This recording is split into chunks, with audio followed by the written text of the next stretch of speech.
campo é bem maior. O campo é bem maior. Depois eu faço a demonstração para vocês. Então vamos lá. Espelho côncavo. Objeto antes do centro de curvatura. Então eu vou pegar aqui. Tá aqui o meu espelho côncavo. Côncavo, colher, comida. Tá aqui. Côncavo. Então aqui está o meu foco. Aqui está o meu vértice. Aqui está o meu centro de curvatura. E meu objeto está aqui, gente. Objeto antes do centro de curvatura. Está aqui. Isso é uma vela. Tá? Isso é uma vela. E aí eu vou fazer o seguinte, ó. Então os raios que vêm paralelos bate e faz o quê? Passa pelo foco, Vandos. Tá aqui. Aí eu venho outro e faço isso aqui, ó. Vandos, eu posso usar o centro de curvatura? Posso. Mas eu também posso usar o vértice, não posso? Pode usar o vértice. Então vamos usar o vértice. Ó. Vem no vértice. Opa! Bateu no vértice, se comporta como eixo, né? Se comporta da mesma forma que um espelho plano, Vandos. Então, ângulo de incidência igual ao ângulo de reflexão. Ó, tá aqui. Alfa, alfa. E aí houve o prolongamento, eles se cruzaram? Se cruzaram, olha aqui. Olha a minha vela. Ou seja, vamos ver nesse caso, né, que... Vamos lá. Vamos ver nesse caso que os próprios raios que saíram da cabeça do objeto e que foram refletidos por espelho, né, se encontraram. No ponto de cruzamento dos raios refletidos ocorre a formação de uma imagem real, né, da cabeça do objeto. A luz está chegando realmente a esse ponto. Os pés do objeto estão sobre o eixo ali, normalmente. Logo, a imagem é invertida. E olha lá, Vandos. Tanto vertical quanto lateralmente. Se houvesse uma tela, ou seja, uma folha de papel, por exemplo, na posição da imagem, né, esta teria, no caso, seria projetada na tela dessa forma. Então, vocês viram ali que não é algo tão complicado, né? Lembrando que nós temos que se adequar aos raios notáveis. Passou pela cabeça do objeto, paralelo, bateu no meu espelho, ele vai ter que passar pelo foco. No caso ali, nós temos um côncavo, então ele vai realmente passar pelo côncavo, né, pelo foco. Agora, se tivermos um espelho, né, no caso convexo, o prolongamento passará pelo foco, porém na frente do espelho ele vai seguir esse prolongamento. E aí, nós poderemos ali claramente passar da cabeça ali para o vértice, ângulo de incidência igual ao ângulo de reflexão, cruzou nesse ponto. Mas, Vandos, tem uma pergunta aqui. E se eu pegasse ali e passasse pelo centro de curvatura? Então vamos lá. Já que você está duvidando de mim, tá? Eu sei, Eric. Eu sei que você está duvidando, mas eu vou fazer. Olha aqui. A gente sabe que quando passa pelo centro de curvatura, ele faz o quê? Exatamente. Ele vai bater no espelho e vai retornar pelo centro de curvatura. Então não preciso desenhar até o espelho. Até porque o espelho ali que eu desenhei não vai até lá. Mas eu só vou passar pelo centro de curvatura. E olha o que vai acontecer.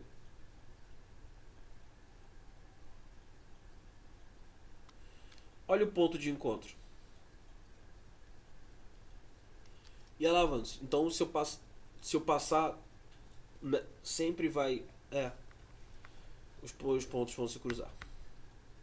Agora você confia? Confia agora, né? Então tá bom, então. Então, ó. E aí o seguinte, ó. Uma característica importante de toda imagem real, né, se refere aos deslocamentos da imagem em relação ao objeto. Ao contrário da imagem virtual, a imagem real se desloca no sentido oposto ao do objeto. Tá? Beleza? Agora, se o objeto se aproxima do espelho, a sua imagem se afasta. E se o objeto se afasta, a imagem se aproxima do espelho. A figura a seguir mostra um objeto sendo deslocado sobre o eixo principal de um espelho, aproximando dele. Então, à medida que eu vou aproximando, né, ó, eu vou aproximando, vou aproximando, vou aproximando. O que vai acontecendo? Vai se afastando. Tá? Observe que a imagem do objeto vai se afastando do espelho. Bom, então é o seguinte, em todas as situações representadas na figura anterior, a imagem do objeto real é invertida. As únicas diferenças entre essas imagens se referem às suas dimensões e às suas respectivas localizações. Em qualquer um dos casos, a imagem estará localizada dentro do triângulo destacado, tá? Ou seja, dentro desse triângulo do foco para baixo ali. Então, se eu me aproximo do espelho côncavo, né? Se eu me aproximo, o que acontece com a minha imagem? Se afasta. E se eu me afasto, né? O meu objeto se afasta, o que acontece com a minha imagem? Ela se aproxima do espelho. Tá? Então vamos lá. Vamos lá para a observação aqui. A observação aqui é a seguinte. Observe que à medida que o objeto se aproxima do foco, a posição da imagem tende a chegar ao infinito. Dois destaques importantes a respeito das imagens reais no espelho côncavo. Então vamos lá. O objeto foram colocados de modo, né? Se um objeto for colocado na posição Y3, a imagem está na posição, ou seja, para uma posição fixa de qualquer um dos elementos, objeto e imagem, a posição do outro elemento independerá do fato de este elemento ser objeto ou imagem. Tá? Beleza. Segunda situação, que é boa. Uma situação prática importante acontece se o objeto estiver muito distante do espelho. Ou seja, a distância do espelho, né, do objeto ao espelho, ser muito maior do que 2 vezes o foco, que é o centro de curvatura. Nesse caso, dizemos que o objeto está no infinito. Assim, a imagem formada é real, invertida, muito pequena e se localiza praticamente sobre o foco. Os telescópios, refletores e algumas antenas receptoras de sinais de satélite são exemplos importantes que ilustram isso. Então, agora, objeto entre o foco e o vértice. Então é o seguinte, mesma coisa, ó. Foco, centro de curvatura, vértice, espelho côncavo. Ou seja, o que eu vou ter aqui? O objeto está aqui, ó. Está aqui meu objeto. E aí, Vans, o que vai acontecer aqui? Bom, primeira coisa, passou um raio paralelo, né? Passa um raio paralelo. Mas, Vans, aqui no caso vai dar ruim para mim. Por quê? Quando eu passar aqui e vai refletir no foco, não vai refletir no foco, vai parar aqui no meu objeto. Então o que eu vou ter que fazer aqui, Vans? Espera aí. Então, Vans, se eu venho com um paralelo aqui, ele não vai passar pelo foco. Ué, mas... Espera aí, Vans, não vai passar... realmente, ele não vai passar, porque se ele vier aqui, ele vai bater no meu objeto. Então, gente, vai acontecer isso aqui, ó. Quando nós tivermos esse caso, ó, vértice, incidência, reflexão. Porém, eu vou prolongar isso aqui, ó.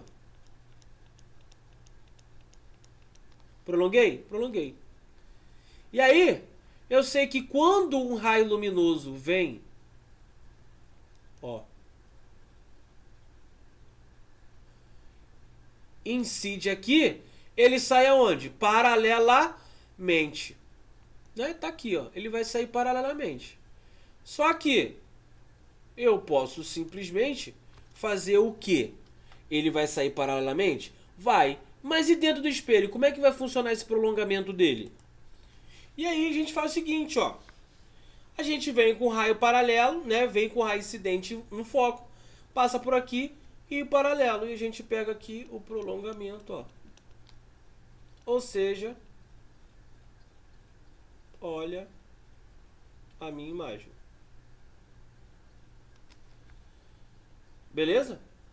E aí a gente pode muito bem, ó, se pegar também, olha o centro de curvatura.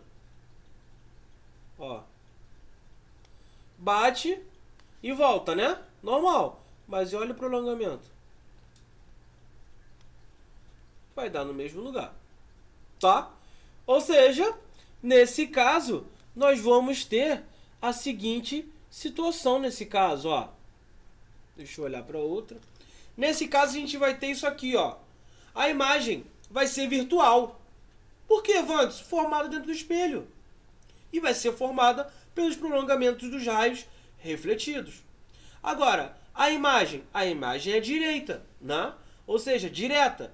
O objeto está na mesma posição que... a imagem está na mesma posição do objeto. E existe inversão lateral e de profundidade. Tudo bem. Agora, as dimensões e altura, né, largura, vão ser maiores. Se vocês repararem, olha o tamanho da minha imagem, olha o tamanho do meu objeto.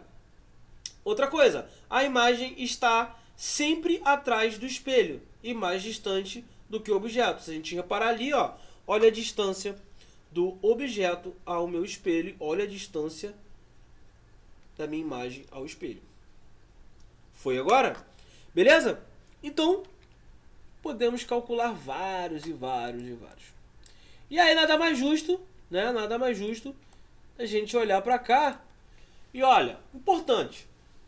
A situação apresentada tem uma importância, né? Uma importante aplicação na prática do dia a dia. Nesse caso, o espelho é chamado de espelho de aumento, tá? Ele é um espelho côncavo, mas é um espelho de aumento.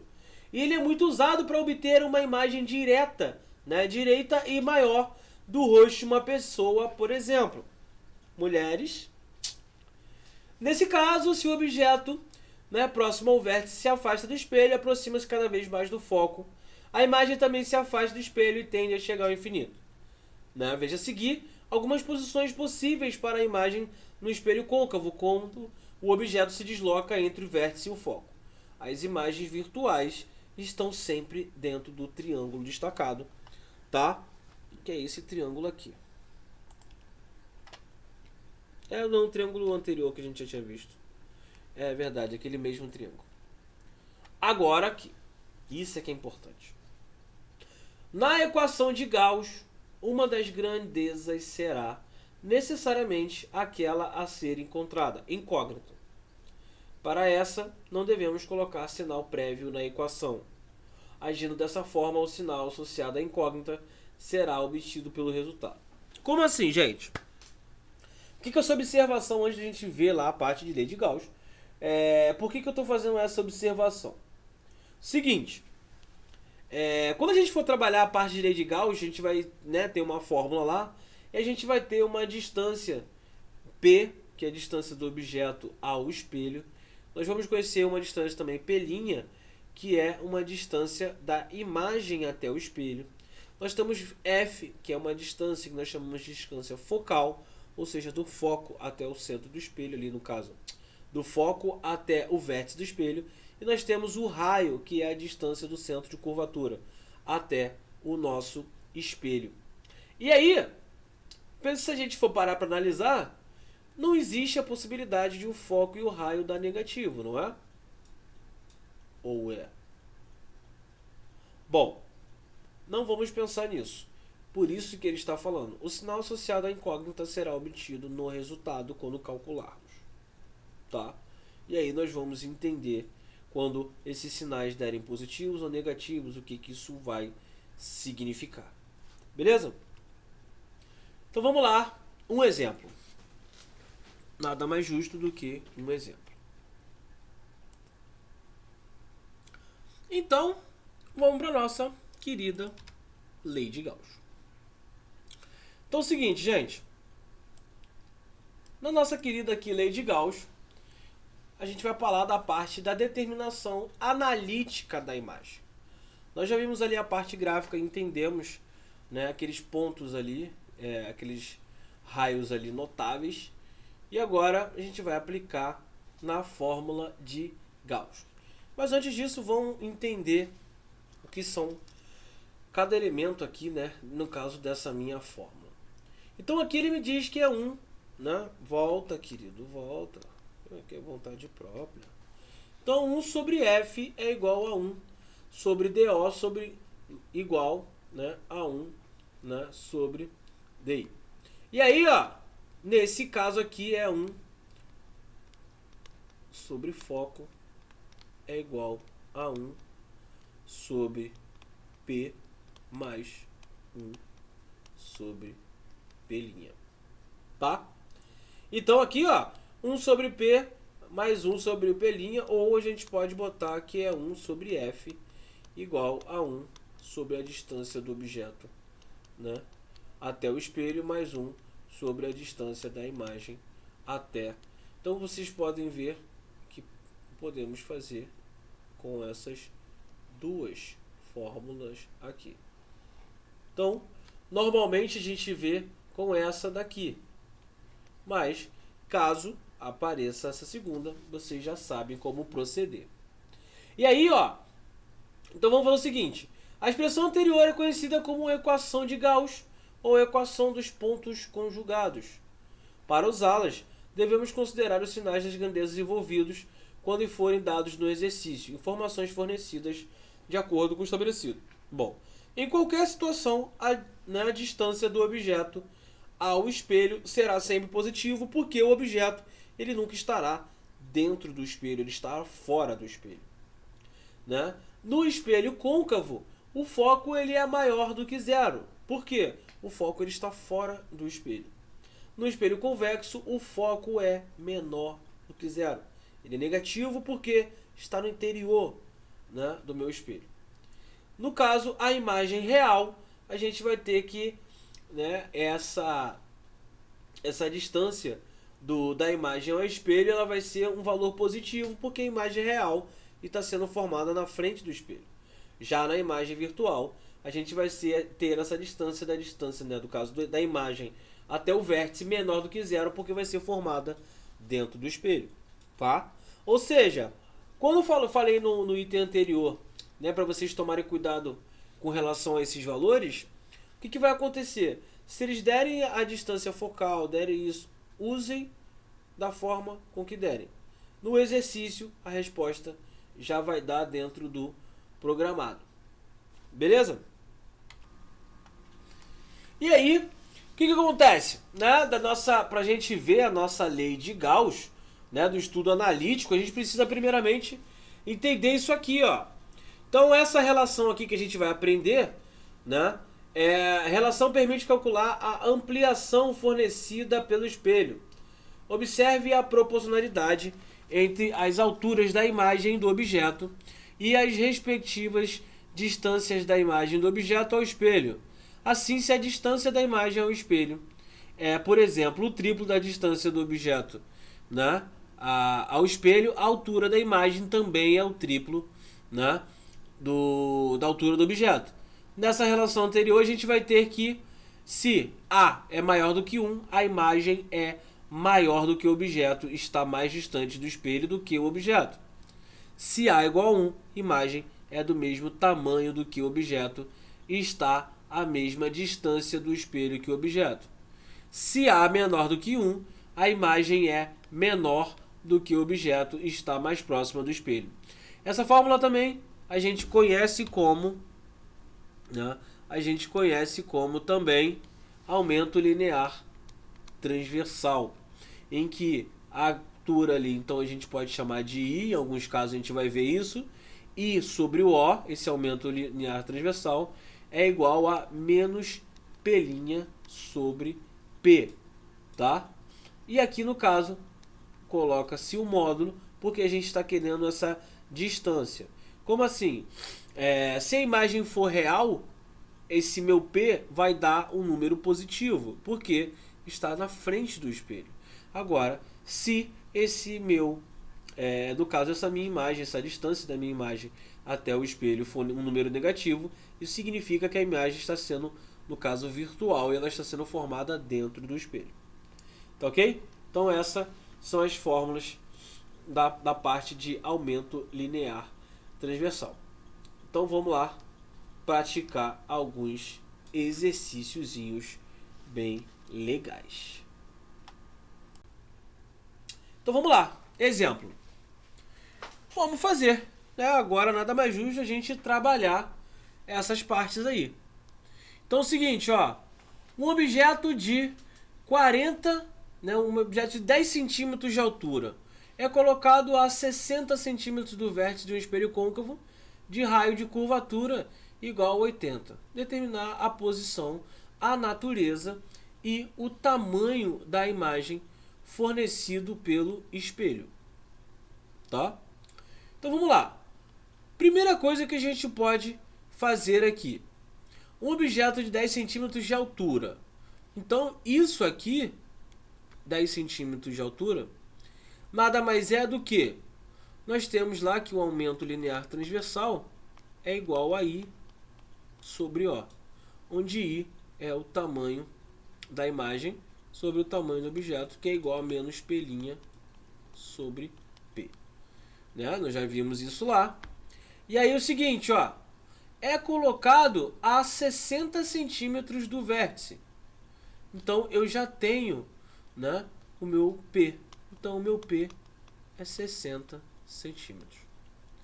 E o objeto de 10 centímetros. Então o meu O é de 10 centímetros. Por enquanto está ok. O raio de curvatura é igual a 80. Opa! Se o raio é 80, o meu foco, que é metade, é igual a 40 centímetros. Determinar a posição, a natureza e o tamanho da imagem fornecida pelo espelho. Então, primeiro a posição fica fácil. 1 sobre F é igual a 1 sobre P mais 1 sobre P'.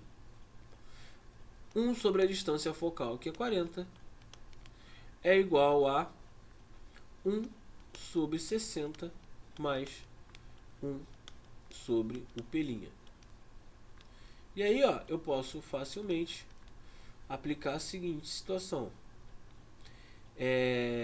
1 sobre 40 é igual a P' mais 60 sobre 60 P'. Posso inverter isso e vai dar 40 igual a 60 P' sobre P' mais 60. Então isso vai dar 40 P', 4 vezes 6, 24, 00, igual a 60 P'. Vou continuar aqui em cima. Então isso vai dar 60 menos 40, 20 P' igual a 2.400. Simplifico. P' é igual a 120 centímetros. Então a posição já determinei. Agora a natureza. A natureza. O P', o P' deu o valor de 120 centímetros. Se ele deu 120 centímetros, isso significa que deu positivo. Logo, a natureza dele é real. E o tamanho da imagem? Como é que eu vou saber o tamanho da imagem? O tamanho da imagem eu posso botar ali assim, ó. I sobre O é igual a menos P' sobre P. Bom, quando eu pego o I aqui, eu não sei. Mas eu sei o meu O, que é de 10. O meu menos P' dá menos 120. Sobre o meu P. O meu P, no caso, dá 60. Posso simplificar. E isso aqui vai dar 2. Então, I é igual a menos 20 centímetros. Marvantes, o meu I deu menos 20 centímetros. Se o meu I deu menos 20 centímetros, o que isso significa? Isso significa que o tamanho da imagem é 20 centímetros. Isso está negativo para dizer para a gente que essa imagem é invertida. Que isso, Wanderson? Sério? Sério. Sério? Sério. Ou seja, primeiro, aumento linear, transversal, A é igual a I sobre O, que é igual a menos P' sobre P. Peguei todos os meus dados e fui brincar, né? E fui para dentro. Beleza? E olha aí. Quando a gente faz aquilo ali, ó, observe que o resultado foi positivo. Agora, utilizando a equação da ampliação, temos... E ali, ó, como F é igual a R sobre 2, temos que F é igual a 80 centímetros, né? E aí, suave. Nesse caso, observe que o resultado obtido do D ali foi positivo, né? A gente utilizou ali, ó, HI sobre HO igual a DI sobre DO. E aí vocês podem perceber que ali está em módulo. Por quê? Porque a gente só quer saber o tamanho, na verdade. A gente não quer saber no momento se ela é invertida ou não. Beleza? Mas, no caso, como eu mostrei para vocês ali, deu menos 20. A gente saberia que o tamanho era de 20 centímetros, porém, a imagem seria invertida, caso ele tivesse me perguntado. Bom, agora a gente tem outro exemplo. E esse outro exemplo é o seguinte, ó. O objeto é colocado a 30 centímetros à frente de um espelho esférico. A imagem formada é virtual e sua altura é o dobro da altura do objeto. Determinar o tipo de espelho usado e seu raio de curvatura. Então vamos lá. Então é o seguinte, ó. O objeto é colocado a 30 centímetros à frente do espelho esférico. Tá lá. A imagem formada é virtual e sua altura é o dobro da altura do objeto. Então, ó, I é igual a 2 vezes, né, a altura do objeto. Então, ó. Determinar o tipo de espelho. Então, o P é igual a 30 centímetros que ele me deu lá. E aí eu posso fazer o seguinte, ó. I sobre O é igual a menos P' sobre P. Normal, né? Quem é o I? Bom, o I eu não sei, só sei que é 2 vezes o O. Sobre o tamanho do O, que é o objeto, é igual a menos P' sobre o meu P, que é 30 centímetros. Cortei, cortei. Então, P' é igual a menos 60 centímetros. Ou seja, a imagem é virtual e o P' deu menos 60. Tá certo. Tá ótimo. E sua altura é o dobro da altura do objeto. Determine o tipo de espelho usando e o seu raio de curvatura. Vamos analisar o raio de curvatura. Então, ó, 1 sobre foco é igual a 1 sobre P mais 1 sobre P'. Então, 1 sobre o foco é igual a 1 sobre P. Então, é 1 sobre 30 menos 1 sobre 60. Por que menos, Wanderson? Porque o P' era negativo? Então, ficaria menos. Então, ficou isso aqui. Ou seja, 60 vezes 1, 60. 30 vezes 1, 30. E isso tudo sobre o MC que dá 60. Ou seja, 1 sobre foco é igual a 30 sobre 60. E aí eu posso inverter isso. Então, o meu foco é 60 dividido por... Na verdade, aqui... 60 vezes 1, 60. E aqui, opa, paga aqui. Vai dar 30. Ou seja, 60 menos 30 sobre 6 vezes 3, 18. 0, 0. Aí eu simplifico. Beleza, agora sim. Aí vai ficar 180 por 3. Logo, o meu foco vai ser 60, né, centímetros. Só que ele quer o raio de curvatura. E o meu raio de curvatura é 2 vezes o foco, que é igual a 120 centímetros. Logo, a imagem deu negativa? Deu negativa ali. determinar o tipo usando o raio. O raio de curvatura deu positivo? Opa, o raio de curvatura deu positivo. Se o raio de curvatura deu positivo, isso é um espelho côncavo.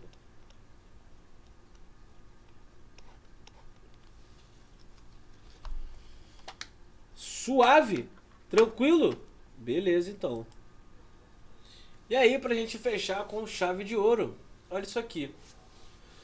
Um farol de automóvel, né, consiste em um filamento luminoso colocado entre dois espelhos esféricos côncavos, né, de mesmo eixo, voltados um para o outro de tamanhos diferentes, de modo que todos os raios oriundos do filamento que se reflete no espelho maior e se projetam paralelamente conforme a figura a seguir. Então, ó, a posição correta do filamento é, bom, no centro de curvatura do espelho menor e no foco do espelho maior.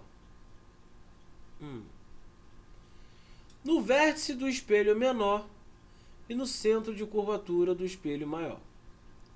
No foco de ambos. No centro de curvatura de ambos os espelhos e no foco do espelho menor e no centro de curvatura do espelho maior.